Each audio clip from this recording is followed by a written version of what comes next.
तो गाइस ये कैपेसिटर का क्वेश्चन है और हम लोग जानते हैं कि कैपेसिटर के बीच में जो इलेक्ट्रिक फील्ड होती है, अगर हम इसके बीच में इलेक्ट्रिक फील्ड की बात करें, ये इलेक्ट्रिक फील्ड कांस्टेंट होती थी, that is independent with are.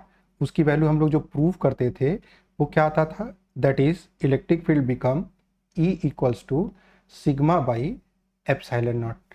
ये इलेक्ट्रिक फील्ड आती थी where sigma is charge surface charge density of the plate.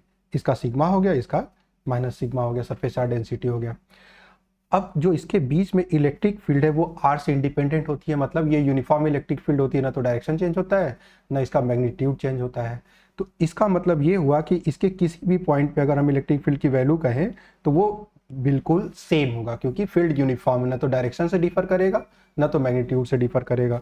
और उसकी वैल्यू क्या हो जाएगी, E equals to sigma by epsilon naught. अगर डायरेक्शन की बात करें हम लोग तो ये डायरेक्शन डाउनवर्ड हो जाएगी, पॉजिटिव प्लेट से निगेटिव प्लेट की तरफ। अगर एन कैप कह दें, n cap is a vector from upward to downward, ये एन कैप हो गया, ये डायरेक्शन हो गई। अब मान लीजिए प्रोटॉन को हम लोग कहाँ रखे हैं, प्रोटॉन को मान लीजिए किसी पॉइंट पी पे रखे, एक प्रोटॉन पी पे रखा गया है और दूसरा प्रोटॉन क्यू पे रखा गया है। तो जो फोर्स होता है, force experience by proton, P वाला प्रोटॉन कितना फोर्स एक्सपीरियंस करेगा, तो जो चार्ज हो गया क्यू इंटू इलेक्ट्रिक फील्ड हो गया।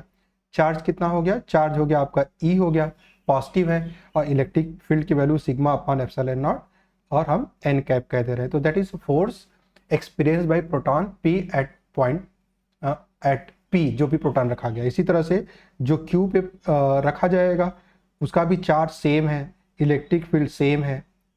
इसका मतलब कि दोनों ही जो प्रोटॉन होंगे भले लोकेशन अलग हो लेकिन वो सेम फोर्स एक्सपीरियंस करेंगे। क्यों, क्योंकि इलेक्ट्रिक फील्ड सेम है। इसका मतलब आपका कौन सा ऑप्शन सही हो गया, ए ऑप्शन करेक्ट हो गया। रेस्ट ऑफ ऑप्शन हम लोग इन्वेस्टिगेट कर लेते हैं, बाकी हम लोगों के लिए काम देगा कि क्यों गलत है वो।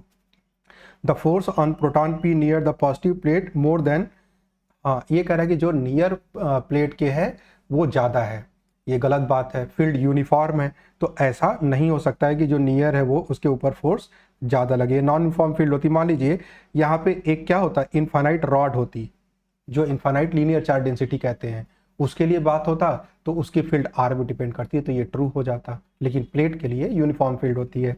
सी वाला क्या कह रहा है, सी वाला कह रहा है कि the force on proton Q nearer, मतलब जो निगेटिव चार्ज के नियर है उस पर ज़्यादा फोर्स लगेगा, ये भी गलत बात है ना।